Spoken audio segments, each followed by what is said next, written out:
দেখুন আমার কাছে ওটা এরা পাঠিয়েছে, এটা আমার কাছে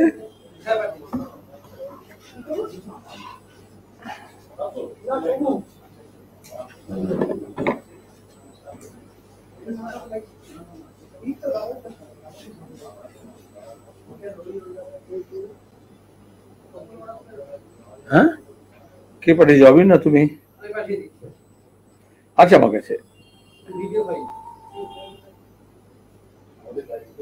জনতার ফেসবুক তো হ্যাঁ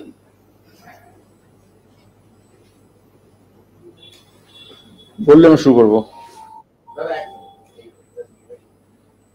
আমি যখন বলবো তখন তুমি আগে ইন্ট্রোডাকশন করবো।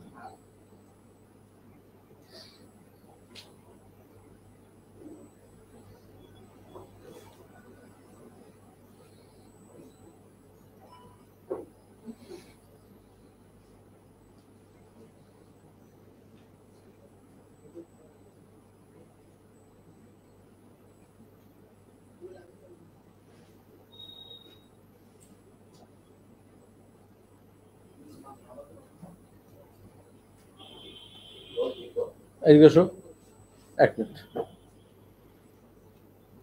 তোমার বলবে শুরু করার কথা বলবো।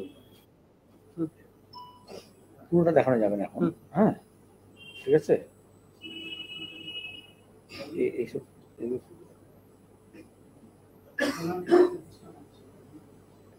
এটা পদ্ধতি দিয়ে বন্ধ করবো, ঠিক আছে। হ্যাঁ তারপর আমি বলবো, তারপর কিছুটা এই এই সিনগুলো দেখানো যাবে না। এই যে এখানে এটা প্রজেক্ট আছে না, এই যে গামছা এগুলো থাকলো তাকে জাম্প করবে। ওকে সব এত 3 মিনিট দেখানো যাবে না আছে, তারপর একটু করে দিই, পরে পাঠাচ্ছি, পরে আমি করবো তখন করবো পরে, ঠিক আছে।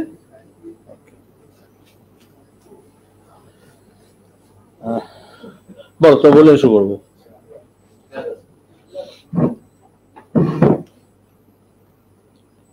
গোটা দেশে এবং আমাদের রাজ্যে দুর্নীতির বিরুদ্ধে যে লড়াই, সিপিআইএম তার প্রথম সারিতে।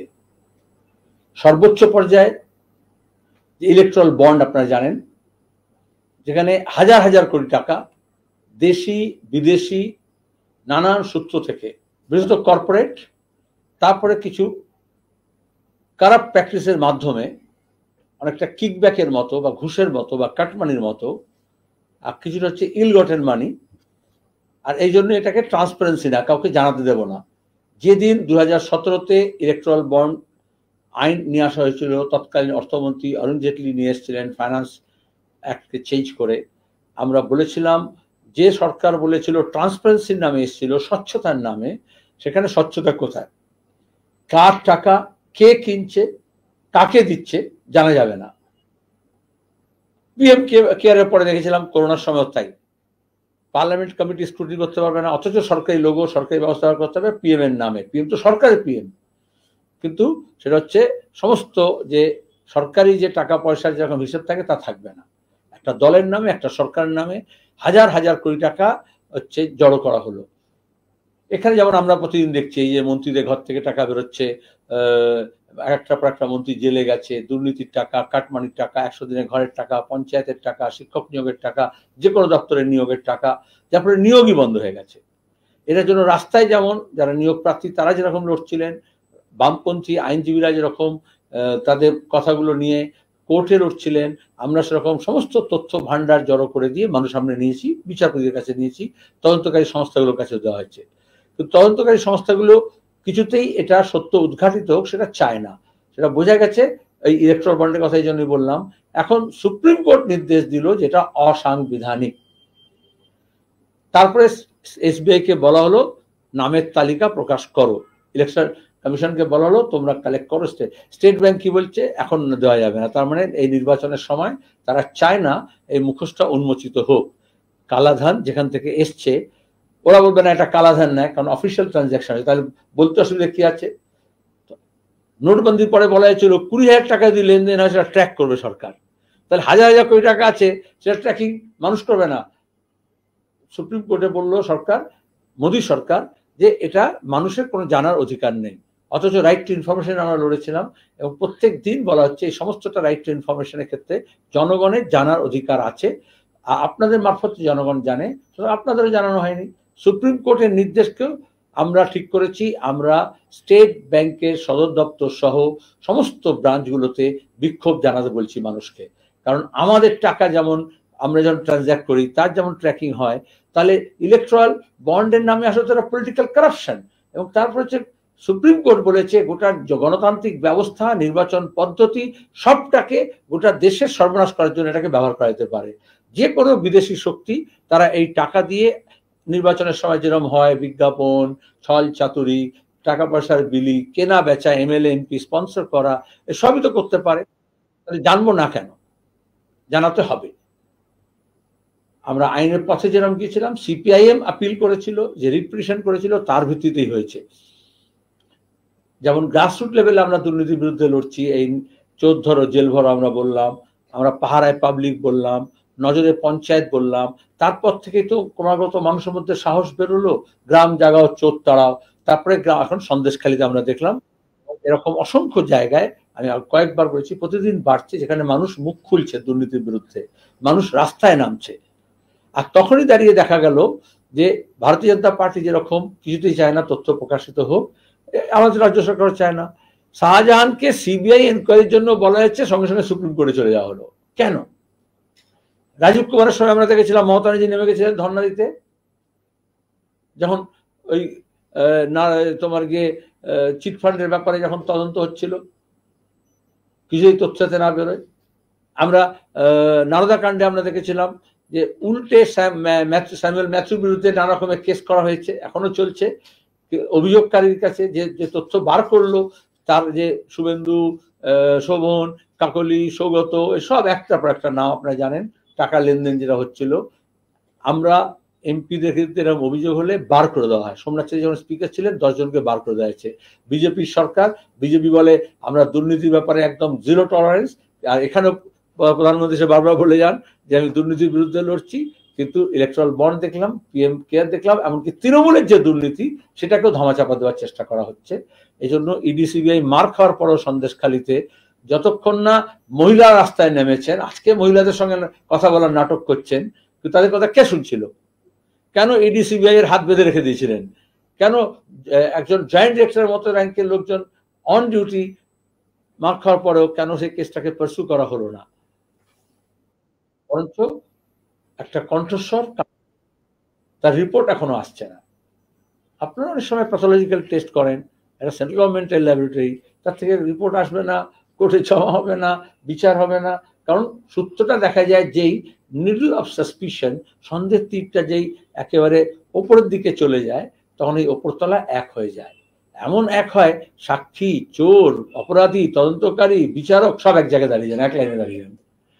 আমরা আমাদের রাজ্যে দেখলাম অনেকে বাহবা আন্দোলন করছে, আবার কেউ কেউ তোমার কি গোটা দেশে আমরা দেখছি বিজেপির তাবর নেতারা আইটি সেল প্রমাণ করতে চেয়েছেন যে দেখো বাম মনোভাবাপন্ন একজন বিচারপতি বিজেপিতে যোগ দিলেন। আপনার আগে ওরকম গত নির্বাচনের সময় করেছেন, তৃণমূল বিজেপি যায়, বিজেপি তৃণমূলে যায়, কিন্তু সেই বিজেপির এমপি হোক আর বিচারপতি হন আর তৃণমূলের এমপি হোক, তাদেরকে সার্টিফিকেট খুঁজতে হয় বামপন্থীদের তরফ থেকে। কারণ দুর্নীতির বিরুদ্ধে একরোখা মনোভাব নিয়ে সারা আজীবন লড়ে গেছে সিপিআইএম বা লাল ঝান্ডা বা বামপন্থীরা। এই জন্য একজন বিচারপতি এসছেন বললে যতটা সার্টিফাইড হয়, বাম মনোভাবাপন্ন হলে, আর এরকম অনেকেই করে, এরকম ভাব নেয় হচ্ছে এত একটা বুক চলে যাওয়া হলো বা একটা পেছনে একটা ছবি রাখা হলো, এরকম। এখন তো ধর্ম নিয়ে যা উনি বলেছেন তাতে পরিষ্কার বোঝা যাচ্ছে যে বাম মনোভাব তো নন। কোন রাজ্যে যাবে সেটা ধর্ম দিয়ে নির্ধারিত হয় না, একমাত্র আরএসএস, সংঘ পরিবার, খালিস্তানি বা মুসলিম মৌলবাদী তারা ঠিক করে রাজনীতি এবং ধর্মটাকে কিভাবে তালগোল পাকি দেওয়া যাবে। একজন শিক্ষিত মানুষ কখনো বলতে পারেন তার তো কোনো মানে নেই। সিপিআইএম এ বা বামপন্থীতে বা দক্ষিণপন্থীতে সব রকমের ধর্মের মানুষ আছেন, অবিশ্বাসী মানুষও আছেন, নাস্তিক মানুষও আছেন। তো এটা হচ্ছে আর কোনো যুক্তি যখন থাকে না তখন ধর্মের বর্ম পড়তে হয়। যখন দুর্নীতির প্রশ্নে সার্টিফিকেট দরকার হয় তখন বাম মনোভাবাপন্ন মানুষকে দরকার হয় বা বাম মনোভাব গড়ে তোলার জন্য তার সার্টিফিকেট নেওয়ার চেষ্টা করতে হয়। অন্যদিকে আমরা আমাদের রাজ্যে দেখলাম, আচ্ছা আমি বাকি ইস্যুগুলো পরে আসবো, যা এসব নরেন্দ্র মোদী এসে বলেছেন, মুখ্যমন্ত্রী আজকে ঘোষণা করেছেন, আমরা আপনার জানেন মানুষকে ইনভলভ করছে। গ্রাম জায়গা চোর এই জন্যই বলেছিলাম যে পুলিশ ধরছে না, ইডি সিবিআই কেউ ধরছে না। এই শাহজাহানের কেসটা, সন্দেশখালী কেসটা বলছে সিবিআই কে দেওয়া হয়েছে। আচ্ছা সিবিআই কে তো বকটুই কেসটা দেওয়া হয়েছিল, কি হয়েছে? খুব বেশি হলে প্রধান সাক্ষী, একজন অন্যতম সাক্ষী, তাকে সে খুন হয়ে গেল হেফাজতে। কি করলো তারপরে? কেন সমস্ত তথ্য, ফরেন্সিক যা সব মেটেরিয়ালস কালেক্ট করা হয়েছিল সেগুলো মানুষের কাছে কেন এলো না, কোর্টের কাছে কেন এলো না? কেন অপরাধীরা শাস্তি পেল? বিজেপি খুব বেশি হলে তৃণমূলের কিছু অপরাধীকে বিজেপির মিছিলে মিটিংয়ে হাজির করে দিয়েছে, তার বাড়তি করেনি। সিবিআই, মমতা ব্যানার্জি আগে বলতেন সব ব্যাপারে সিবিআই চাই, আর এখন বিজেপি বলে সিবিআই চাই, কিন্তু সিআইডি এবং সিবিআই এর যে পারফরমেন্স রেকর্ড সেটা তো বইয়ে খুব একটা তফাৎ নেই। তাহলে অপরাধ এই জন্য বাড়ছে, অপরাধী এই জন্য বাড়ছে, দুর্নীতি এই জন্য বাড়ছে। তারপরে সেন্ট্রাল এজেন্সি বিজেপিতে চলে গেলে তাকে সহায়তা করবে বা আস্কারা দেবে বা পাহারা দেবে, আর স্টেট এজেন্সি হচ্ছে তৃণমূলে চলে গেলে হবে। একজন তৃণমূলের এত তাবড় নেতা এমএলএ বিজেপি চলে গেলেন, তার আগে একটা হয় ভূমিকা পালন করতে হয়, একটা ইডি যায় তার অফিসে, যেমন শুভেন্দু ক্ষেত্রে গেছিল, ইডি ডাক ফেলেছিল, একবার ইডি সিবিআই একটা নেওতা দিয়ে আসে আর তারপরে সে বিজেপিতে। আবার সিআইডি কেস করে দিয়ে এরকম অনেকের ক্ষেত্রে হয়েছে যে পুলিশকে দিয়ে যে তুমি কবে তৃণমূলে জয়েন করবে। তাহলে সেন্ট্রাল এজেন্সি, স্টেট এজেন্সি চোর ধরার বদলে যখন অপরাধীদেরকে সহায়তা করছে বা পাহারা দিচ্ছে, এর মধ্যে এখন আমরা মানুষকে এই জন্য আরো বেশি, বিশেষত নতুন প্রজন্মকে উদ্বুদ্ধ করছি, যারা অ্যাফেক্টেড মানুষ তাদেরকে বলছি মুখ খুলতে। আমরা সোশ্যাল মিডিয়া ব্যবহার করে নিয়ে যে ক্যাম্পেইন করেছিলাম, বকটুর পরে, ভাদু শেখের পরে দেখেছিলেন গোটা রাজ্য জুড়ে এই যে ইল গটার মানি দিয়ে যে সব মহল তৈরি হয়েছিল বিভিন্ন জায়গায়, সেগুলো মানুষের কাছে এসেছিল, মিডিয়া, তারপর মেনলাইন মিডিয়া সেগুলো প্রচার করেছিল, আমরা করেছিলাম। এখন দাঁড়িয়ে আমরা সন্দেশখালীর পরে আমরা জনতার কেসবুক, একটা 3.5 মিনিটের ভিডিও আছে, পরে আপনারা পেয়ে যাবেন, শুধু একটু দেখিয়ে নিই। প্রেস কনফারেন্স আপনারা তো পুরোটা দেখাবেন না, জনতার কেসবুক, এটা আমরা দিন বদলে জনতার কেসবুক। সাউন্ড আছে? তাহলে আমি বলছি না।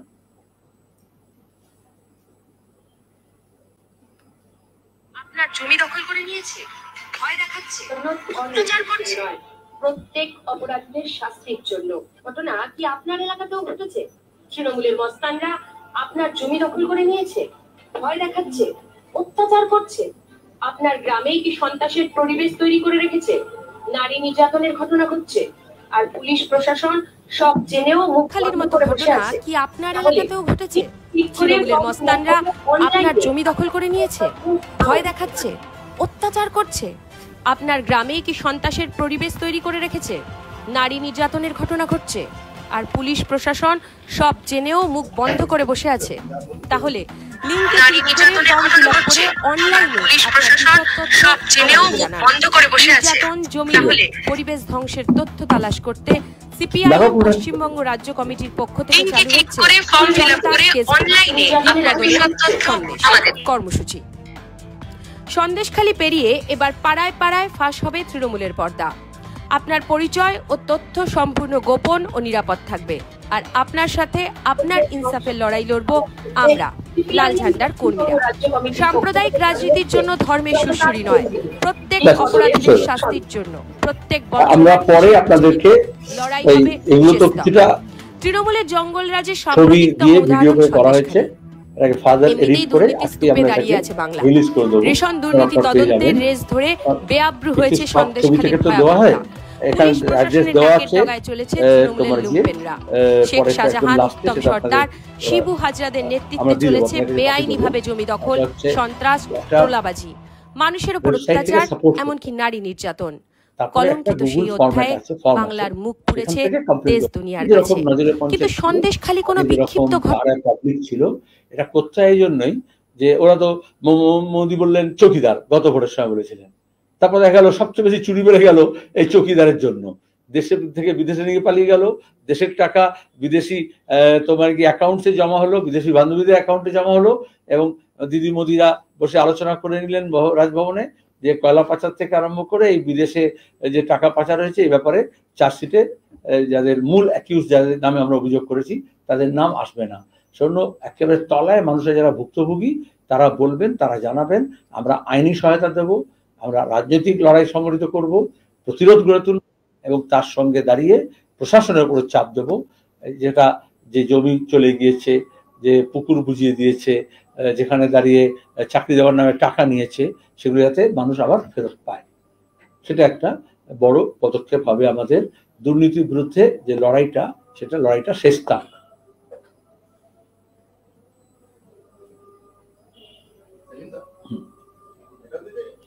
সিবিআই আটকানোর জন্য গতকাল বিকেল থেকে আজকে বেলা গড়িয়ে যাওয়া পর্যন্ত একজন রাজ্যসভার সাংসদ, তিনি বকলমের কংগ্রেসের রাজ্যসভার সাংসদ অভিষেক মনু, তিনি যেভাবে প্রচেষ্টা চালিয়ে গেলেন এবং তারপর যেভাবে শেষ মুহূর্তে তাকে হার মানতে গোটা বিষয়টা কি বলবেন? মানে একটি কংগ্রেসকে সন্দেশটা ঢুকতে দেওয়া হয়, অধীর চৌধুরী তিনি নোয়াখালীতে আটকে যান, আবার সেই কংগ্রেসেরই একজন রাজ্যসভার সাংসদ তিনি মামলা লড়ছেন শাহজাহানকে কোনোভাবে সিবিআই আটকানোর জন্য একটা মামলা। সব কথাই আপনারা বলেছেন। এরা কিন্তু চিদম্বরম এসেছিলেন এখানে মামলা লড়তে রাজ্য সরকারের, সে নিয়ে আবার কেউ কেউ ধাওয়াও করেছিল, আবার ধাওয়া করতে গিয়ে বিজেপিতে চলে গেছে।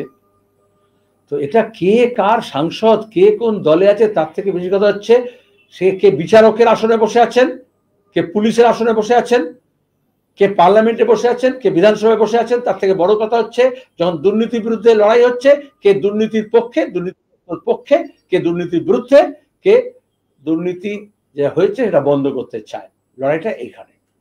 বাকি সব যে আপনি বলেছেন চোখের সামনে দেখেছেন।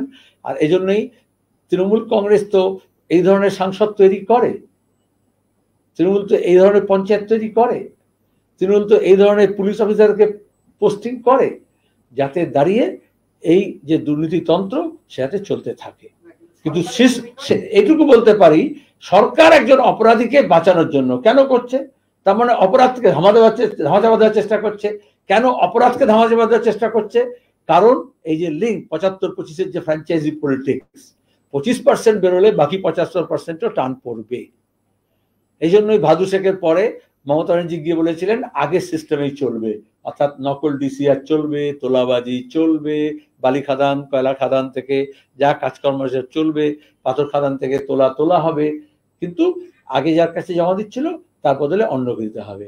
যদি প্রিয় মল্লিক জেলে গেছে পার্থ ভৌমিককে দিতে হবে, কিন্তু শাহজাহানের মতো লোকেদের কারবার চলবে। শাহজাহান যদি জেলে চলে যায় তাহলে আরেকজন কেউ আসবে। এটা তৃণমূলের এই যে তলায় যারা এই ফ্র্যাঞ্চাইজি পলিটিক্স করছে, 25%-এর যারা চারান্নি যারা করছে, তাদেরকে এটা বুঝতে হবে যে আসলে 12 আনা যাদের কাছে জমা দিচ্ছ তারা 16 আনা কেড়ে নিতে চায়। এই জন্য এই 4 আনার কোনো দাম নেই। কেউ যদি মনে করে শাহজাহানকে বাঁচাতে গেছে, বিজেপি বলবে ও মুসলমান আছে বলে ওকে বাঁচাতে গেছে, আইটি সেল ক্যাম্পেইন করবে। আসলে এটা শাহজাহান নয়, এটা হচ্ছে এই দুর্নীতিতন্ত্রকে বাঁচাতে চায়। আর দুর্নীতিতন্ত্রের যে চাকার উপর ভর করে চলছে তারা হচ্ছে এই যাদের দেখছো 2 চাকা 4 চাকা থেকে টাকা তুলছে, যাদেরকে দেখছো তোমরা বালি খাদানের কাজ করছে, যারা প্রমোটার রাজ সিন্ডিকেট রাজের ওপর তলার তো বিজেপি থেকে তৃণমূল চলে যাবে, তৃণমূল তো বিজেপি চলে যাবে, বেঁচে যাবে। কিন্তু তলার লোকজনকে, এবং এখানে মায়া নেই, দরকার নিজের হেফাজতে খুন করতে পারে। আমি জন্য বক্তৃকাণ্ডে বললাম সে সেন্ট্রাল গভর্নমেন্টের এজেন্সি হতে পারে, স্টেট গভর্নমেন্টের এজেন্সি হতে পারে। কারণ অপরাধ জগৎটা চলুক, কিন্তু এই অপরাধতন্ত্রকে কে নিয়ন্ত্রণ করবে? শুভেন্দু করবে না অভিষেক করবে? লড়াইটা তো এখানে।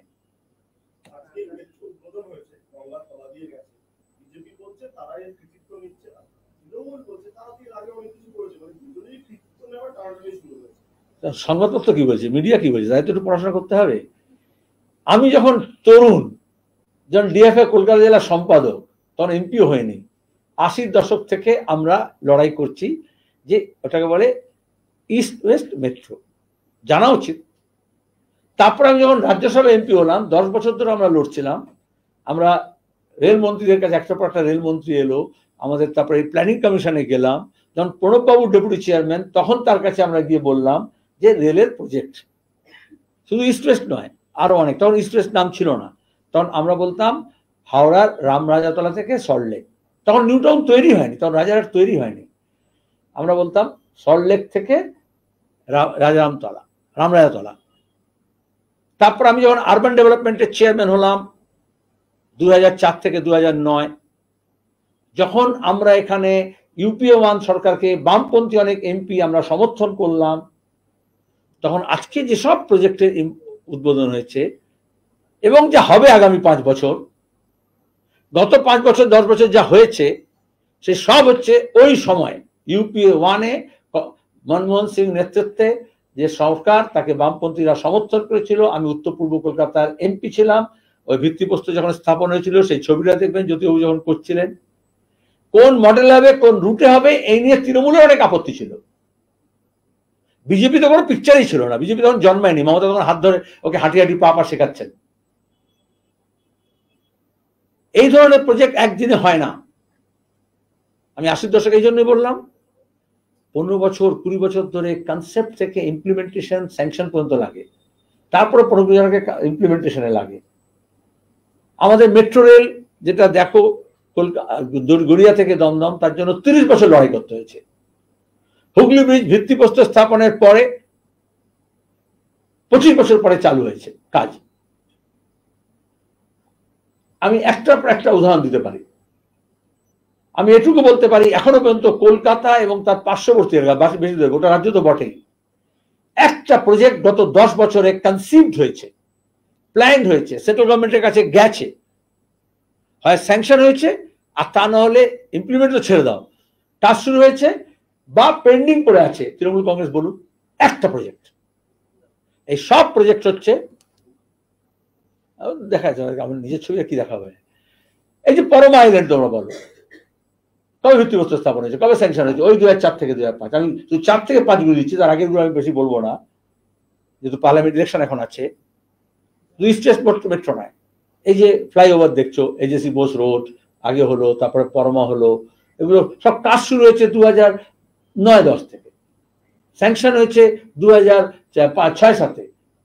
তখন আরবান ডেভেলপমেন্ট মিনিস্ট্রি আন্ডারে ছিল এই মেট্রো রেলও তাই, আর এই পরমা আইল্যান্ড থেকে এই যে বিবেকানন্দ পুল হলো না, কেন্দ্রে বিজেপি সরকার, রাজ্যে যেটা হলো না সেখানে বিজেপি তৃণমূল ক্রেডিট দিতে পারে, ভেঙে দেওয়া হলো, অ্যাক্সিডেন্ট হলো। মমতা ব্যানার্জি জগদ্ধাত্রী পুজো আগে উদ্বোধন করবেন বলে তার জোর দিতে লাগছিলেন। ওটা ছিল পোস্তা থেকে এয়ারপোর্ট পর্যন্ত, তার একটা অংশ হলো বাগুইয়াটি, একটা অংশ ভেঙে দেওয়া হলো, কিন্তু গোটাটাই ছিল এরকম যেটা মুম্বাইতে আছে, যেখানে ওঠানামা করবে বিভিন্ন জায়গায়, একটা টানা যাবে হাওড়া থেকে এয়ারপোর্ট লিঙ্কেজ। এরকম হচ্ছে হাওড়া শিয়ালদার লিঙ্কেজ ইস্ট ওয়েস্ট মেট্রো। আমাদের এখানে পলতায় জল আসার জন্য মাঝে মধ্যে পাইপ ভেঙে যেত, বাস্ট করতো তারা, পলতা থেকে টাল আসার জন্য কলকাতায়। ওই সময় আমরা স্যাংশন করলাম এবং তারপরে সব রাস্তা ঘুরে নতুন পাইপ লাইন তৈরি হলো, আর যার জন্য এখন লিকেজ হয় না, বাস্ট হয় না, ব্রিটিশ জমানার পাইপ লাইন। আমাদের এখানে রাস্তা ধসে যেত, ব্রিক এন্ট্রি হচ্ছে, ম্যান এন্ট্রি ব্রিক সুয়েজ ছিল, মানুষ ঢুকতে পারে এবং গিয়ে কাদা বার করতে পারে, জমাট বার করতে পারে। গোটা কলকাতায় ব্রিটিশ জমানায়, লন্ডনের পরে কলকাতায় ছিল। ওই সময় আমরা স্যাংশন করি, তোমরা দেখেছিলে পাশে মোটা মোটা পাইপ রেখে দিয়ে সেখানে টেম্পোরারি করে নিয়ে তারপরে ওটাকে পুরোটা হচ্ছে পাইপটাকে চেঞ্জ করা হলো, এই ব্রিক থেকে শিফট করা হলো, তারপরে কলকাতায় জল নিকাশি ব্যবস্থাটা আধুনিকরণ করা হলো। ইউপি 1-এর সময় ওই যে ভিক্টোরিয়া পরি ঘুরতো না, ওটাও সে স্যাংশন হলো 2000-এ, পরে ভিক্টোরিয়া আপডেট হলো। ভারতীয় জাদুঘর, ক্যালকাটা মেডিকেল কলেজ হসপিটাল, আমরা এইমস চেয়েছিলাম, জনরা বললো এইমস করতে পারবে না, কলকাতায় জায়গা নেই, তখন আমরা এখানে পুরোনো বিল্ডিং ভেঙে যাতে ভার্টিক্যাল ডেভেলপমেন্ট হয় সেই প্রজেক্টটা ইমপ্লিমেন্ট হচ্ছে। ইস্ট ওয়েস্ট মেট্রো যখন নিউ টাউন হয়ে গেল, তখন আমরা বললাম ওটাকে এক্সটেন্ড করতে হবে নিউ টাউন পর্যন্ত এবং গঙ্গার নিচে দিয়ে টানেল দিয়ে যাবে, এটা একটা বিশাল ব্যাপার। তো তার জন্য পরিকল্পনা থেকে ইমপ্লিমেন্টেশন। এই যে কলকাতা এয়ারপোর্টের টার্মিনাল, হুগলি ব্রিজ, যখন হুগলি ব্রিজ হচ্ছে এত গাড়ি করতে আসবে, এখন জ্যাম হচ্ছে, তখন বলা ছিল 20 বছর পরে আরেকটা ব্রিজ লাগবে, নিবেদিতা সেতু, তারপরে আরেকটা ব্রিজ লাগবে ফার্দার সাউথে, কারণ কলকাতা বন্দরে আর বড় বড় জাহাজ আসছে না, মমতা ব্যানার্জি বন্ধ করেছেন। তাহলে রায়চক যেটা কুকরাহাটি যে ব্রিজ হওয়ার কথা ছিল, আমরা টার্মিনাল বিল্ডিং যখন করেছিলাম বলা হয়েছিল 2020 পর্যন্ত এটা সার্ভিস দেবে, বাবা বলে হয়েছিল 2020 পরে আরো নতুন টার্মিনাল আনতে হবে, কিন্তু 2011-তে পরিবর্তন হয়ে গেল। গোটা দেশের যা এয়ার ট্রাফিক বাড়ছে, কলকাতায় আর বাড়ছে না, কারণ ওটা তো পুরীতে পরে একটা নতুন টার্মিনাল হওয়ার কথা, নতুন রানওয়ে হওয়ার কথা। তাহলে বিজেপি তৃণমূল কিসে ক্রেডিট দিচ্ছে? আমি চ্যালেঞ্জ করে বলছি 2014-তে বিজেপি সরকার আসার পরে এবং 2011-তে তৃণমূল সরকার আসার পরে একটা প্রজেক্ট ওয়েস্ট বেঙ্গলের জন্য নতুন ভাবনা, নতুন প্রজেক্ট, নতুন ডিপিআর জমা হয়নি। দায়িত্ব নিয়ে বলছি, যদি একটা প্রজেক্ট বলে পেন্ডিং আছে কেন্দ্র সরকারের কাছে, আমরা লড়াই করব। আমরা সবসময় আগে বলতাম এসব প্রজেক্টগুলো পড়ে আছে, স্যাংশন করো। কারণ আরবান বড় প্রজেক্ট 2050-এ কি হবে, 2035-এ কি হবে, 2040-এ কি হবে, সেটা 2010-এ প্ল্যানিং করতে হয়। আর সেন্ট্রাল গভর্নমেন্ট যেভাবে কাজ করে 5 বছর 10 বছর ক্লারিফিকেশন, ফার্দার ক্লারিফিকেশন, আরো বিভিন্ন ক্লিয়ারেন্স দিতে দিতে 8-10 বছর লেগে যায়। তারপর টাকা জোগাড় করতে আরো কয়েক বছর লেগে যায়। তারপর কাজ শুরু করে ইমপ্লিমেন্ট করতে গিয়ে, তাহলে 2035-এ 2040-এ কলকাতা কি পাবে, 2030-এ কলকাতা কি পাবে, কেউ জানে না। বাহাদুরি করছেন, যদি এসে বলতে পারতেন আমরা এইগুলো মাস্টার প্ল্যান অনুযায়ী করেছি এবং এইগুলো বাকি পাওয়া যাবে। এগুলো সব তো ওল্ড প্রজেক্ট, যেটা ডেফার্ড হয়েছে, ডিলেড হয়েছে, কস্ট এসকালেশন হয়েছে, তারপরে এখন ট্রাঙ্কেটেড। এমনকি যে জোকা ডিভিডি রেল লাইন, সেটা ট্রাঙ্কেটেড, এখনো জানে না মাঝিরাটের পরে কোন দিকে যাবে। তাপস রায় তার বাড়িতে একটা ইডি রেড হলো, তারপর তিনি যোগ দিয়ে দিলেন আজকে তিনি কিছুক্ষণের মধ্যে বিজেপিতে যোগ দেন। ইডি বা সিবিআই এর আপনারা বলেন যে অ্যাক্টিভেশনটা কাজে লাগানো, আমরা বলি না, শুভেন্দু ক্ষেত্রে তাই হয়েছিল। তাপসকে বেশি সম্মান দেওয়া হয়েছে, ইডি তার বাড়িতে গিয়েছিল, আর শুভেন্দুকে ইডি ডেকেছিল, তারপর উনি তৃণমূলে যোগ থেকে বিজেপিতে যোগ দিয়েছিলেন। মহাভারতে একটা আছে না কথা, মহাজন কোন পথে গমন করিয়াছেন? বকরূপী ধর্ম জিজ্ঞাসা করেছিল সত্যবাদী যুধিষ্ঠিরকে, তখন উত্তর ছিল মহাজন যে পথে গমন করিয়াছেন সেটাই পথ। সুতরাং যে পথে শুভেন্দু বিজেপিতে গিয়েছেন সেই পথে তাপস রায় গিয়েছেন। স্পিকার কথা বলেন, ভালো কথা। হ্যাঁ,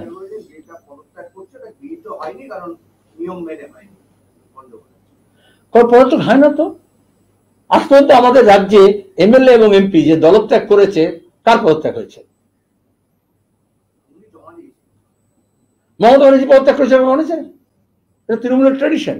সোমনাথ চৌধুরী যখন স্পিকার ছিলেন, মমতা ব্যানার্জি ওই বাংলাদেশি ভোটার লিস্টে সব নাম ঢুকে গেছে বলে তারপর হচ্ছে ব্যাপক হইচই করলেন, তারপর কান্নাকাটি করলেন, তোমাদের চ্যানেল দেখানো হলো, তারপর বাইরে এসে খাস খাস করে লিখে বললেন আমি পদত্যাগ করে দিয়েছি। তা সেই দিনে আমরা বলেছিলাম যে ওইভাবে পদত্যাগ হয় না। তারপরে বেশ কয়েকদিন তিনি যাননি পার্লামেন্টে, এখন ভুলে গেছে অত ডেট। একটা নিয়ম আছে, টানা যদি 90 দিন না যায় তাহলে সাংসদ পদ খারিজ হয়। ঠিক 89তম দিনে তিনি চুপ করে গিয়ে সই করে দিয়েছিলেন অ্যাটেন্ডেন্সে। বুঝা গেছে? আর কি ফার্দার বলতে হবে? সুতরাং আবার বলছি, মহাজন যে পথে গমন করিয়াছেন সে পথেই বাকিরা গমন করবে। আমি নাম বলবো, অর্জুন সিং তৃণমূলের সাংসদ না বিজেপির সাংসদ? বিজেপি কোন মুখে কথা বলবে? পার্লামেন্টে কোনো পদত্যাগ করেছে দলত্যাগের পরে? কল্যাণী, কৃষ্ণ কল্যাণী এমএলএ, তারপর হচ্ছে আলিপুরদুয়ারের এমএলএ, আর কত কত নাম বলবো আমি। তৃণমূল আর বিজেপির মধ্যে কোনো তফাৎ নেই, মুকুল রায় বলে দিয়েছেন। সুতরাং সেখানে দলত্যাগ হয়, কিন্তু পদত্যাগ হয় না।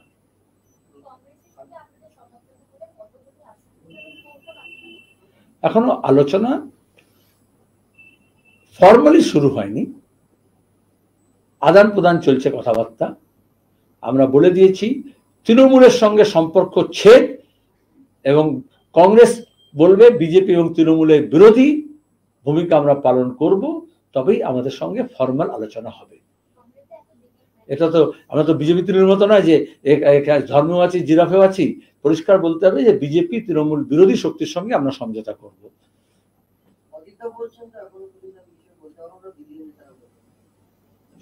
যেটা ওনার দলে, যেটা উনি প্রদেশ অধ্যক্ষ হিসেবে যেটা তার অভিজ্ঞতা, সেটা তিনি বলেছেন। তাহলে আমাকে প্রশ্ন করছেন, আমি দিল্লির নেতা তো নই কংগ্রেসের, দিল্লি কংগ্রেসের নেতা জিজ্ঞেস করো। সবসময় পার্লামেন্ট নির্বাচনে এটাই নিয়ম।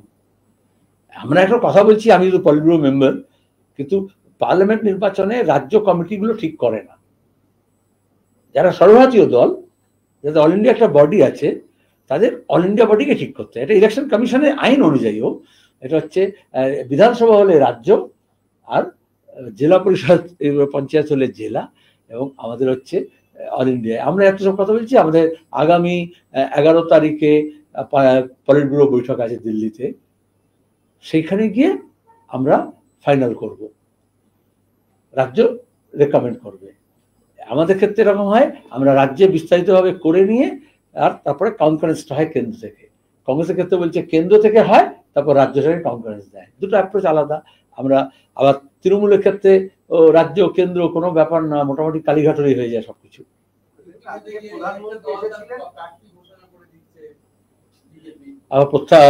আবার প্রত্যাহিত করে দিচ্ছে।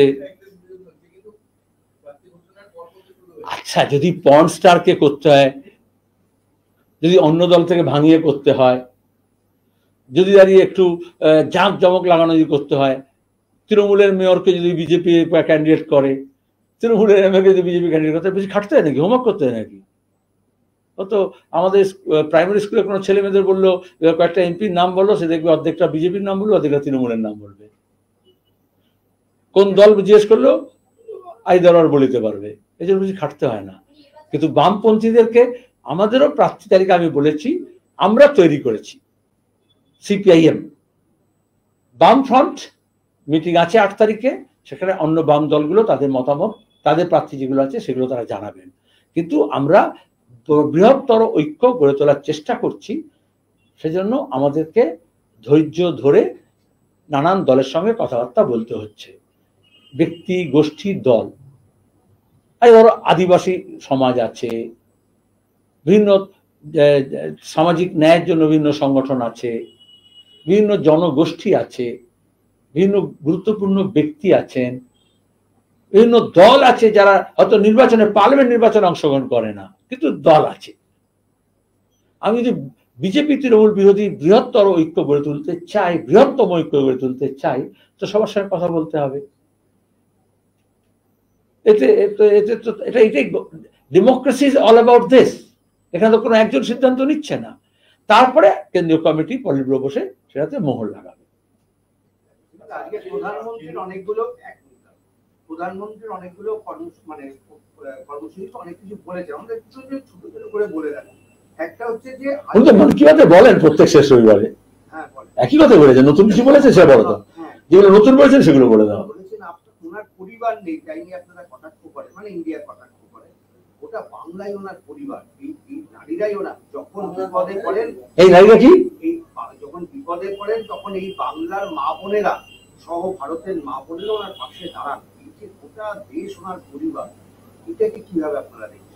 এটা আমার পুরো একটা গল্প মনে পড়ে গেল। একজন নতুন পঞ্চায়েতের প্রধান হয়েছিল, যেভাবে হয় আর কি আজকাল। তারপরে ওকে না আমি সব পারবো না বলে, না কেউ বিয়ে হলে নেমন্তন্ন খেলে বা মরে গেলে সাধ্য হলে তখন তুমি যাবে, শোক জানাবে বা আনন্দ প্রকাশ করবে। তো একজন গেছে, তো বলেছে একজন বয়স্ক মা মারা গিয়েছেন, তখন বললো যে ঠিক আছে আপনার তোমার মা কি শুধু তোমার মা, গোটা গ্রামের মা, আমারও মা, সুতরাং আমি তোমার সাথে সমব্যথী। তারপরে একজন বউ মারা গেছে, সেখানে গিয়ে একই কথা বলেছে। তুমি যে রাজ্যে যান সেখানে তো গিয়ে বলেন যে সেই রাজ্যে আমার গঙ্গা মা ডেকেছিল, বলেছিল না? তারপরে 12,000 কোটি টাকা দুর্নীতি আছে না নমামি গঙ্গেতে, বলুন। মুরলী মনোহর যোশী চেয়ারম্যান ছিলেন পিএসসি, আমি মেম্বার ছিলাম পার্লামেন্ট, যেটা পাবলিক অ্যাকাউন্টস কমিটি। নমামি গঙ্গের নামে তখন, এখন আরো বেশি বেড়ে গেছে, 20,000 কোটি টাকার মধ্যে 12,000 কোটি টাকা দুর্নীতি আছে। মুরলী মনোহর যোশী কেঁদেছিলেন, কিন্তু মেজরিটি ছিল বিজেপি এমপিদের, তারা বাইরে বারান্দায় দাঁড়িয়ে হেই খিল্লি করছিল, কিন্তু কোরাম না হলে প্রস্তাব পাস হবে না, রিপোর্ট, সেই রিপোর্ট পাস করতে দেয়নি, সেটা ড্রাফটই আছে। এই হচ্ছে বিজেপির ট্রান্সপারেন্সি। যে গঙ্গা মায়ের নামে তিনি এসে এমপি হলেন এবং প্রধানমন্ত্রী হলেন, এখনো বেনারসের নামে যা সব করছেন, প্রচার করছেন, কিন্তু সেই দুর্নীতি সংক্রান্ত তদন্ত রিপোর্ট পার্লামেন্টে রাখতে দেননি মুরলী মনোহর যোশীকে, চেয়ারম্যানকে।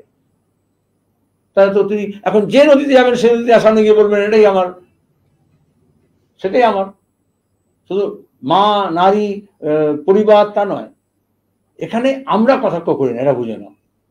উনি সবসময় এটা চালাই করে বলেন। সন্দেশখালীর ব্যাপারে গতবার এসে বললেন যে আমরাই লড়ছি বিজেপি, কারণ মমতা নিজে দূরবীন দিয়ে দেখতে পায় না বলে উনিও দেখতে পান না, কারণ মমতা নিয়ে চশমায় তো উনি দেখেন। আলাদা করে বিজেপির কোনো চশমা আছে নাকি নিজে? সবাই জানে নিরাপত্তা সর্দার জেলে গিয়েছে, সবাই জানে শুধু সন্দেশখালী নয়, গোটা রাজ্যে এই ধরনের যত রকমের দুর্নীতি হচ্ছে, তার যেমন আমরা শিকার হয়েছি, তেমনি আমরা সেই যারা শিকার হয়েছে তাদেরকে নিয়ে লড়াই করছি। সে 100 দিনের কাজের টাকা হোক, ঘরের টাকা হোক, রেশন দুর্নীতি হোক, সমস্তটাই। মোদী বলেছে বাংলার নারী শক্তিরা বেরিয়ে পড়েছে, মা বোনদের আওয়াজ একমাত্র বিজেপি, যেখানে ইন্ডি জোটের সরকার সেখানেই মহিলাদের উপর সবচেয়ে বেশি অত্যাচার। প্রথমত বাংলার ইতিহাস ওনার জানা উচিত। গোটা দেশের মধ্যে সবার আগে যেখানে নারী শক্তি এগিয়ে এসছে রাজনৈতিক, সামাজিক, শিক্ষা, সংস্কৃতির জগতে, প্রশাসনিক জগতে, তার নাম বাংলা। স্বাধীনতা আন্দোলন তাই। একটা নাম বলুন তুই গুজরাট থেকে, একটা নাম বলুন তুই উত্তর ভারত থেকে, যেখানে পায়োনিয়ার্স, প্রথম গ্র্যাজুয়েট থেকে, প্রথম ডাক্তার থেকে, প্রথম হচ্ছে তোমার গিয়ে পাইলট, সব আরো অনেক উদাহরণ আছে। প্রথম পর্বযাত্রী, প্রথম হিমালয় অভিযাত্রী। আজকে দাঁড়িয়ে প্রতিবাদেও সবসময় বাঙালি এগিয়ে থাকে। এই জন্য আমরা গাল শুনেছি, আমাদের উনি তো বলেছেন আন্দোলনজীবী। যখন কৃষকরা লড়াই করেছে উনি বলেছেন আন্দোলনজীবী। আর যারা মা বোনদের কথা বলছে, নরেন্দ্র মোদীকে এটা বলতে হবে, যখন কুস্তিগিররা যারা বিদেশ থেকে পদক নিয়ে এসেছিল, ইন্টারন্যাশনাল বিভিন্ন টুর্নামেন্ট থেকে পদক নিয়ে এসেছিল, ব্রিজভূষণ এর বিরুদ্ধে যখন তারা রাস্তায় দাঁড়িয়ে লড়াই করছিল, মলেস্টেশনের বিরুদ্ধে, তখন মা বোনদের ইজ্জত ছিল না? মোদী এইটুকু বলুন যে দিল্লি দেশের এবং উত্তরপ্রদেশের মহিলাদেরও মান সম্মান বাংলার মহিলাদের মান সম্মানের মতোই সমগোত্রীয়। কেন তিনি একটা কথা বলেননি তখন? কেন ওই মহিলাদের ডেকে কথা বলেননি? কেন কুস্তিগিরদের? কেন তারা কাঁদতে কাঁদতে তাদের পদক নিয়ে গিয়ে ফেলে দিয়ে আসলো? হাতরাস কাণ্ডে কেন কাপ্তান সিদ্দিককে ধরতে হলো? সে সংবাদ যাতে বাইরে না যায়, ওই একটা কথা বলেছেন? বরঞ্চ গুজরাটে যখন গণহত্যা হয়েছিল, বাজপেয়ীজি প্রধানমন্ত্রী, আমার অনেক ব্যাপারে বিরোধিতা আছে, কিন্তু তিনি বলেছিলেন উনি রাষ্ট্রধর্ম পালন করেননি। তাহলে সেই দলেরই প্রধানমন্ত্রী কেন যোগী যখন হাতরাসে অপরাধীকে না শাস্তি না দিয়ে ভিকটিমকে গণধর্ষণের পুড়িয়ে মেরে দিল, প্রধানমন্ত্রী একটা টুইট করলেন না কেন যে মুখ্যমন্ত্রী উত্তরপ্রদেশের রাজধর্ম পালন করছেন না? সেই সাহস তো নেই। মণিপুরে কেন তিনি বলেননি? প্রতিদিন সেখানে মা বোনদের ইজ্জত নিয়ে খেলা হয়েছে। বাংলার মা বোনেরা তার মা বোন, মণিপুরের লোকজন তার পরিবার নয়? আমরা তো সবাই না, আমরা তো বলি গোটা বিশ্বে যদি আমাদের গাল খায় যে সে প্যালেস্টাইনে হোক, সে এশিয়া, আফ্রিকা, ল্যাটিন আমেরিকায় হোক, যেখানেই মানুষ আক্রান্ত হয়েছে তার সঙ্গে আমরা সংহতি জানিয়েছি। তিনি বেছে নিচ্ছেন কেন? মোদী বলেছেন যে এখানে করা যায়নি, বাংলা নামক তৃণমূল আছে বলে এখানে উন্নয়ন আটকে রয়েছে মহিলাদের। ঠিক তার কয়েক ঘন্টা আগে, কয়েক মিনিট আগে মমতা বন্দ্যোপাধ্যায় ঘোষণা করলেন যে অঙ্গনারীদের বেতন বাড়বে। দুটোকে কিভাবে দেখছেন? ওই আগের দিন ব্যাকগ্রাউন্ডে বৈঠক হয়েছিল, আমি বললাম না, দুজনে স্ক্রিপ্ট পাস করে নিয়েছে, তুমি এটা বলবে আমি ওটা বলবো। শোলে ডায়লগ যখন সেলিম জাভেদ লিখেছিল, তো এরকম গব্বর সিং এরও, যে আমজাদ খান আর যে সঞ্জীব কুমার, তাই তো, ঠাকুর হাত দে দে, মনে আছে তো? দুজনের ডায়লগ তো সেলিম জাভেদ লিখেছিল, এই সেলিম না, যদিও জাভেদ আখতার আমার বন্ধু পুরনো, কিন্তু এটা ভিলেন এবং নায়ক নায়িকার ডায়লগ একজনই লেখে, পরে শুটিং হয় আলাদা সময় আলাদা জায়গায়, তারপরে এডিট করে এক জায়গায় নিয়ে যাওয়া হয়। সুতরাং এটা নিয়ে তোমরা এসব করো না। হাততালি দেয় ছেলে মেয়েরা, একজন বলবে मैं तुम्हें जीने नहीं दूंगा, আর একজন বলবে मैं तुम्हें मरने नहीं दूंगा, তাই তো? এটাই হচ্ছে ডায়লগ। এখন আরো এগিয়ে গেছে, একজন বলবে हम तुम्हें पानी में डुबो डुबो के मार देंगे, এটা তো পুরনো হয়ে গেল। তাহলে আরেকজন বলবে हम तुम्हें पानी पिला पिला के मार देंगे। সুতরাং এরপরে যদি কোনো প্রশ্ন থাকে বলো, কোনো ডায়লগ থাকলে বলো। প্রধানমন্ত্রী বলছে তৃণমূল সরকার মহিলাদের ভালো করতে পারে না। একদম ঠিক, কিন্তু 50-50, আধা মিঠা আধা নমকিন।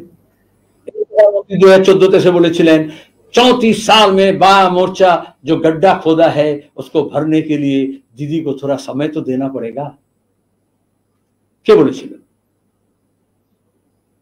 ভিডিও আর করে দেখাবো তোমাদের কাছে, আছে আর্কাইভসে, বার করে বক্তৃতা 2014 লোকসভা নির্বাচনের আগে ছোটখাটো একটা ব্রিগেডে মিটিং হয়েছিল। আর 50-50 এর জন্যই বললাম যে এই তৃণমূল ভালো করবে না যেমন বলেছেন, এই বিজেপিও সেরকম ভালো করবে না। আমরা 100% কথা বলি, উনি অর্ধেকটা উচ্চারণ করেন, অর্ধেকটা মুখের মধ্যে রেখে দেন। গণশক্তি পত্রিকায় প্রথম পাতায় একটি বিজ্ঞাপন ছাপাকে কেন্দ্র করে বিরোধীরা নানা রকমের আমার খুব ভালো লাগলো তুমি কারোর নাম বললেন, নাহলে তো একটা মুখপাত্রের নাম বলতেই, যে প্রতিদিন অন্যের টাকায় নিজেকে বিজ্ঞাপিত করে চলেছে, সে গণশক্তির বিজ্ঞাপন নিয়ে দেখলাম টুইট করেছে। আমি আজকে রেফার করছি। কিন্তু প্রথমত গণশক্তি একটা ট্রাস্ট, এবং দ্বিতীয় হচ্ছে পত্রপত্রিকা, তৃতীয় হচ্ছে তোমরা সবাই জানো যারা প্রিন্ট আছো, ডিএভিপি বলে একটা ডাইরেক্টর অফ অডিও ভিজুয়াল সংস্থা আছে, তাদের সঙ্গে একটা এগ্রিমেন্ট আছে, সরকারের বিজ্ঞাপন তাকে ছাপতে হয়, এটা সরকারি বিজ্ঞাপন। তৃণমূল এবং বিজেপি যেটা করেছে, মোদী এবং মমতাকে প্রমোট করার জন্য, মুখ প্রমোট করার জন্য, কোনটা সরকারের আর কোনটা দলের ওটা ভুলে যায়। ওই জন্য তৃণমূলের লোকেরা এটা বলছে, কারণ তাহলে যত রাজ্য সরকারের যত বিজ্ঞাপন হয়, হাইকোর্টের নির্দেশের পরেও গণশক্তি গত 11-র পর থেকে রাজ্য সরকারের কোনো বিজ্ঞাপন পায় না। অন্যায় আছে হাইকোর্ট বলেছে, কিন্তু আর লাগু করেনি। সেখানে দাঁড়িয়ে যদি বিজ্ঞাপন পেত, তাহলে যতই আমি তৃণমূল কংগ্রেসকে গালাগাল দিই না কেন, সরকারের বিজ্ঞাপন তো আপনি রিফিউজ করতে পারবেন না। কিন্তু মুশকিল হচ্ছে বিজেপি এবং তৃণমূল, যেটা সরকার সেটাই দল, সেটা করে নিয়েছে। ওই জন্য তৃণমূলের মুখপাত্র মনে করছে এটা বিজেপির প্রচার হয়ে গেল, কিন্তু ওটা সরকারের। সরকারটা কারুর বাপের নয়, সরকারের টাকাটাও কারুর বাপের নয়, জনগণের। আপোষটায় চলে যাওয়াটা দলের পক্ষে ভয়ঙ্কর ক্ষতি, মানে আরো একটু উত্তর দিতে পারতো, ওনারা কি আফসোস করে বলেছেন। এটা একটা পুরনো প্রবাদ ছিল, চোর কো বলো চোরি করো, সাহুকার কো বলো জাগতে রহো। এখানে চোর চৌকিদার একজনই হয়ে যায়। अभिजीत गंगोपाध्याय कल ही बीजेपी में ऐड हुए, ज्वाइन किया है उन्होंने एक एक्यूजेशन किया कि जब वो जज बैठे थे तो 3 लॉयर्स उनके पास आए थे जॉब कार्ड को लेकर के। उन्होंने बोला कि एक व्यक्ति अपनी माँ को अपने वाइफ के तौर पे सजा करके और पैसा लेने के लिए ऐसा कुछ किया, तो फेक जॉब कार्ड्स बनाए गए। इसको लेकर के आपकी पहली बात तो मेरी ये बात पसंद आई कि आपने बोला ऐड किया है। रोजाना ये ऐड और सब्सट्रैक्शन चलते जा रहा है, कब कौन एडिशन हो रहा है, कौन कौन सब्सट्रैक्शन होगा, आप देखते रहो। दूसरी बात ये है कि इसलिए तो लोग उनके ऊपर भरोसा किए थे। न्यायालय के ऊपर भरोसा इसलिए किया जाता है कि तृणमूल कांग्रेस रोजगार के मामले में जैसे व्यापम कांड मध्य प्रदेश में हुआ था, वैसा ही हजारों करोड़ रुपए का एक बड़ा घोटाला है, और जिसको नौकरी मिलना चाहिए था उसके नौकरी को वो दूसरी जगह नीलामी में बेच दिए। जब अभिषेक बनर्जी का भी नाम आया तो वो बोले कि हम एकदम आखिर तक देख लेंगे, लोग के ऊपर भरोसा हुआ। लेकिन कुछ लोग होता है, सब लोग एवरेस्ट के चोटी पर थोड़ी चढ़ते हैं, निकलते जब है बोलते हैं हम एवरेस्ट के चोटी पर जाएंगे, कि कुछ लोग आधे रास्ते पर उनका दम निकल जाता है। अब ये सब बोलने से क्या फायदा, लोग तो देख रहे थे कि वो आखिर तक सजा दिलाएंगे और चोरों को पकड़ेंगे या मदद करेंगे पकड़ने में, उजागर करेंगे जो घोटाला हुआ, और जिनको नाइंसाफी जिनके साथ हुई उनको इंसाफ दिलाएंगे। हम शुरू से ये कहे हैं, इंसाफ की लड़ाई जिस तरह से वामपंथी जो अभिवक्ता हैं, अधिवक्ता बोलते हैं ना हिंदी में, अधिवक्ता एडवोकेट्स, वो उनका लड़ाई जिस तरह से अंदर में रहेगा, उसी तरह से विधानसभा लोकसभा में हमारे वामपंथी जो प्रतिनिधि हैं वो आइन सभा में उसी तरह से लड़ेंगे, लेकिन इंसाफ की लड़ाई सड़क में होगी, सड़क में होगी। अगर मुंसिफ खुद चोरों की तरफदारी करेगा तो अदालत में फिर कौन पहुंचेगा। उन्होंने अभिजीत गंगोपाध्याय ने ये भी कहा कि एकमात्र बीजेपी ही है जो कि दुर्नीति के खिलाफ काम करे, बाकी और कोई भी पार्टी नहीं। This item was brought to you from Adani Groups. Thank you. বলছি আজকে প্রধানমন্ত্রী বলেছেন যে তিনি ছোটবেলায়, প্রধানমন্ত্রী বলেছেন তিনি ছোটবেলায় বাড়ি ছেড়ে বেরিয়ে এসেছেন, পথে পথে ঘুরেছেন, গোটা দেশ পায়ে হেঁটে দেখেছেন, মানে দেশ ঘুরেছেন, তার পকেটে পয়সা ছিল না, কিন্তু কোনো খাবার কোনোদিন অভাব হয়নি, কারণ এই মা বোনেরাই তাকে খাইয়ে। এই জন্যই ক্ষুধার তালিকায় আমাদের দেশ এত নিচে চলে গিয়েছে, কারণ সরকার কোনো দায় দায়িত্ব নিচ্ছে না। পৃথিবীর সবচেয়ে বেশি ক্ষুধার্ত মানুষ এখানে আছেন, কারণ তিনি জানেন কেউ ক্ষুধায় থাকবে না, মা বোনেরা খাইয়ে দেবে। কিন্তু সবাই তো ওনার মতো ভাগ্যবান নয়। আর তিনি এক একবার একটা গল্প করেন। এবার এই গল্পটা যে বাংলাদেশে করেছেন, যেটা বলেননি, পরের এপিসোডে হবে, তিনি প্রায় স্বামী বিবেকানন্দের মতো পরিব্রাজক হিসেবে ভারত ভ্রমণ করেছেন। কিন্তু বিবেকানন্দ পরিব্রাজকের পরে হচ্ছে তোমার কি পদব্রজে ভ্রমণ করে কন্যাকুমারীতে পৌঁছেছিলেন, উনি হিমালয়ের গুহায় পৌঁছেছেন।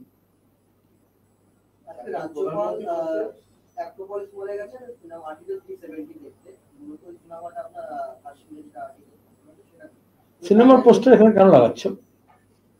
যে সিনেমা চলে না, হ্যাঁ, সেগুলোকে কেন পোস্টার লাগায় চলে?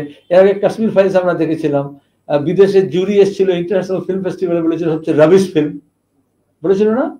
ইসরায়েল থেকে নিয়ে এসেছিল, কারণ বন্ধু ভারতের মনে করেছিল। তো এগুলো হচ্ছে পলিটিক্যাল প্রোপাগান্ডা। কিছুদিন তাহলে রাজ্যপাল কিন্তু যদি গুজরাট ফাইলস কেন দেখতে যাবেন না? তার মানে রাজ্যপাল একটা রাজনীতি করছেন নির্দিষ্ট। কিন্তু 370 আর্টিকেল 370 অ্যাবলিশনের পরে লাদাখে লাখ লাখ মানুষ রাস্তায় নেমেছে এখন তার অধিকারের জন্য। দেশের ইতিহাসে কখনো একসঙ্গে এত লাদাখি রাস্তায় নামেননি, আজকে যা কেন্দ্র সরকারের সিদ্ধান্তের বিরুদ্ধে নেমেছেন। তুমি কোন দিকে? মানুষের দিকে না আপকি বার 400 পার ওরকম একটা বিজ্ঞাপনের দিকে?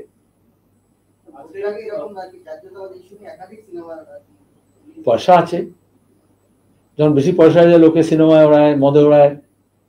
তো সরকার, বিজেপির কাছে অনেক পয়সা আছে, তা ন্যাচারালি তারা মদে ওড়াচ্ছে, সিনেমায় ওড়াচ্ছে। রাজ্য সরকার সমাজ বিরোধীদের, দুষ্কৃতীদের বাঁচানোর জন্য সব চেষ্টা করছে, কিন্তু বিচার ব্যবস্থা তার ধাক্কা দিয়েছে। কি বলেছেন? প্রধানমন্ত্রী বড় ধাক্কা দিয়েছে ইলেকট্রাল বন্ড, সেটা তো স্বীকার করুন। যতই টাকা রোজগার করুন, যতই টাকা ঝাড়ুন, যতই কর্পোরেট টাকা নিয়ে আসুন দেশি বিদেশি, এমনকি দেশ বিরোধী শক্তির কাছ থেকে নিয়ে আসতে পারেন, এই জন্য নাম জানতে চাইছেন না। তো তিনি স্বীকার করলেন না কেন? মমতা ব্যানার্জি যেরকম আদালতের রায়ের বিরুদ্ধে আপিলের পর আপিল ঠোকেন, মোদিও তাই করছেন, একই পথের পথিক। এটা করেছেন চক্ষু লজ্জার খাতিরে, কোর্টে না গিয়ে করা যায় না, অর্ডিন্যান্স না নিয়ে এসে। অর্ডিন্যান্স নিয়ে এসছেন আগে অনেকবার, বিচার যা রায় হয়েছে তার বিরুদ্ধে অর্ডিন্যান্স নিয়ে এসছেন। কিন্তু এখানে দাঁড়িয়ে ইলেকট্রাল বন্ডের ক্ষেত্রে আমরা দেখলাম SBI কে দিয়ে তিনি চিঠি লেখাচ্ছেন যে সময় দিন। দুটো এক, অনেক বড় অপরাধ। আর মমতা এসব যা করছেন সব আদবানিজির পাঠশালায় মোদির পাশে বসে একই পার্টিতে বসে শিখেছেন। সুতরাং বিজেপি শাসিত রাজ্যগুলোতে যা হচ্ছে এখানেও তাই হচ্ছে। সন্দেশখালীর মহিলারা আজকে গেলেন, কয়েকজন দেখা করতে পারলেন, অধিকাংশ পারলেন না। তাদের পৌঁছতে অনেক দেরি হলো, তখন নরেন্দ্র মোদী চলে গেছে। তাই নিয়ে তাদের ভয়ঙ্কর ক্ষোভ, তারা কান্নাকাটি করলেন। নরেন্দ্র বললো আমরা আছি, এবং কয়েকজনকে নালিশ করলেন, 5-7 মিনিট শুনলেন এবং মোদী বললেন আমরা পাশে আছি আপনাদের। এই যে গোটা এপিসোডটা, সেটা আপনারা কিভাবে দেখছেন? তোমরা জানো গত লোকসভা নির্বাচনের আগে রায়গঞ্জের দাড়িভিটে রাজেশ এবং তাপস নামের দুজন ছাত্র খুন হয়েছিল। বিজেপি তাদের নাম বলে না। তুমি কতবার তাদের কাছে এই নাম শুনেছ? তাদেরকে নিয়ে রাষ্ট্রপতি ভবনে যাওয়া হয়েছিল, প্রধানমন্ত্রীর কাছে যাওয়া হয়েছিল, গুজরাটে নিয়ে গিয়ে ঘোরানো হয়েছিল, গোটা দেশ ঘোরানো হয়েছিল তাদের পরিবারকে। তারপরে মমতা বলেছিলেন CID তদন্ত করবে, ওরা বলেছিল CBI তদন্ত করবে। 5 বছরে ওটা ভুলে গেছে। সন্দেশখালী ভুলতে বিজেপির বেশি সময় লাগবে না। এগুলোকে বলে একটা অপটিক্স তৈরি করা, গোটা দেশের সামনে এটা দেখানো। যাকে বলছেন আমার মা বোন, তাহলে তুমি, আমি জানি না, তোমার মা বোন নিশ্চয়ই আছে, এবং তাদের জন্য দেখা করার জন্য তুমি বেরিয়ে চলে যাবে, সময় হবে না, তারপর একজন এসে নালিশ করবে বা অভিযোগ করবে, ক্ষোভ জানাবে, তারপর তুমি 5-7 মিনিট দেবে, তাহলে নিশ্চয়ই তারা তোমার মা বোন নয়, নাহলে তুমি ভালো লোক না। নরেন্দ্র মোদী আজকে যা করলেন সন্দেশখালী সম্পর্কে, তাহলে এটা নাটকের জন্য বলেছেন ওরা আমাদের মা বোন। যদি সত্যি মা বোন হতো, যেরকম দুর্দশাগ্রস্ত তৃণমূলের আমলে যত তারা ভুক্তভোগী, যেভাবে নির্যাতনের শিকার হয়েছে, তার জন্য প্রধানমন্ত্রী এই নাটকটা না করলেই পারতেন। নিজের মা বোনের সঙ্গে কোনো এরকম করে না কেউ। আমরা দেখেছি তিনি যখন নিজের মায়ের কাছে গিয়েছেন, তখন একেবারে ঢাক ঢোল পিটিয়ে বিজ্ঞাপন দিয়ে সাংবাদিকদের নিয়ে ফটোগ্রাফারদের নিয়ে অ্যাঙ্গেল ঠিক করে তারপরে তিনি যা যা অভিনয় করেছেন বা যা যা শ্রদ্ধা নিবেদন করেছেন সেসব টেলিকাস্ট হয়েছে। তাহলে এগুলোকে বলে ইভেন্ট ক্রিয়েট করা।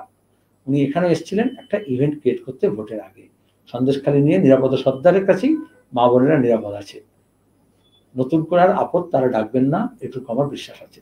নবান্নে একটু আগে ক্যাবিনেট মিটিং শেষ হলো, খুব সম্ভবত 13ই মার্চ ভোট ঘোষণা হতে পারে, এটা মাথায় রেখে মুখ্যমন্ত্রী সমস্ত দপ্তরকে 12ই মার্চের মধ্যে যাবতীয় পেন্ডিং কাজ শেষ করতে হবে। এটা কি বাধ্য হচ্ছে?